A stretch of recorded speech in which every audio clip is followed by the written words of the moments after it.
صوبہ بھر کی طرح ضلع نصیر آباد کے صدر مقام ڈیرہ مراد جمالی میں بھی سرکاری ملازمین نے گرینڈ الائنس کے پلیٹ فارم سے احتجاج کا آغاز کر دیا۔ گرینڈ الائنس کے ضلعی صدر عبداللہ بلوچ کی قیادت میں جاری اس تحریک کے پہلے مرحلے میں ملازمین نے بازوؤں پر سیاہ پٹیاں باندھ کر دفتری فرائض انجام دیے۔ گرینڈ الائنس کا کہنا ہے کہ ملازمین تمام بنیادی سہولیات سے محروم ہیں، مہنگائی روز بروز بڑھ رہی ہے، جبکہ سرکاری ملازمین کی تنخواہیں جوں کی توں ہیں۔ ان کا کہنا ہے کہ جب حکمرانوں کی تنخواہوں میں 400% اضافہ ہو سکتا ہے تو سرکاری ملازمین کو IMF کا بہانہ دے کر کیوں روکا جاتا ہے۔ مزید اس حوالے سے گرینڈ الائنس کے ضلعی صدر عبداللہ بلوچ نے وش نیوز سے بات چیت کرتے ہوئے کہا۔ سب سے پہلے وش نیوز کا بہت بہت شکریہ کہ اس نے ہمیشہ مظلوم غریب ملازمین کی آواز کو ایوانوں تک پہنچایا ہے۔ آج بھی ہم اس کے مشکور و ممنون ہیں۔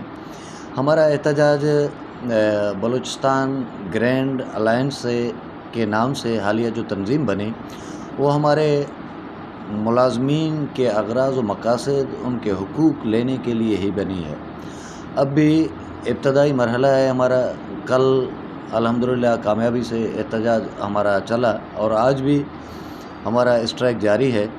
بنیادی مقصد ہمارے ملازم ہیں ان کو بنیادی سہولیات سے حکومت بلوچستان نے محروم رکھا ہوا ہے، کیونکہ اب بھی ہماری تنخواہیں آج سے 5 6 8 سال پرانی ہیں۔ ہمارے تنخواہوں میں کوئی خاطر خواہ اضافہ نہیں کیا جاتا۔ اس وقت بھی پورے ملک میں اگر دیکھا جائے سب سے زیادہ ٹیکس ادا کرنے والا طبقہ اربوں روپے کے حساب سے ملازمین ہی ہیں جو ٹیکس ادا کرتے ہیں۔ جب ملازمین کی تنخواہیں بڑھانے کی باری آتی ہے تو ہمیشہ ہمارے حکمران کہتے ہیں کہ IMF کی وجہ سے ہم مجبور ہیں، ہم تنخواہیں نہیں بڑھا سکتے۔ یہ ہمارا ٹوکن ہڑتال ہے۔ 25 اور 26 کو ہمارے دفتروں کی مکمل قلم چھوڑ ہڑتال اور مکمل اس کی دفتروں کی تالہ بندی کی جائے گی۔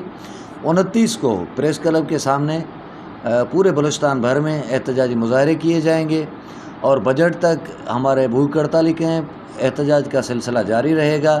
اب بھی وقت ہے کہ ہمارے حکومت وقت ملازمین کے حقوق جائز مطالبات تسلیم کریں تو یہ احتجاج کو یہاں پہ ختم کر سکتے ہیں۔ گرینڈ الائنس کے عہدیداران کا کہنا تھا کہ بجٹ کے پیش ہونے تک احتجاج کا سلسلہ جاری رہے گا۔ ملازمین نے مطالبہ کیا حکومت سنجیدگی کا مظاہرہ کرے، بجائے IMF کا بہانہ بنا کر ملازمین کا معاشی قتل بند کیا جائے اور مہنگائی کے تناسب سے فوری طور پر تنخواہوں میں اضافہ کرے۔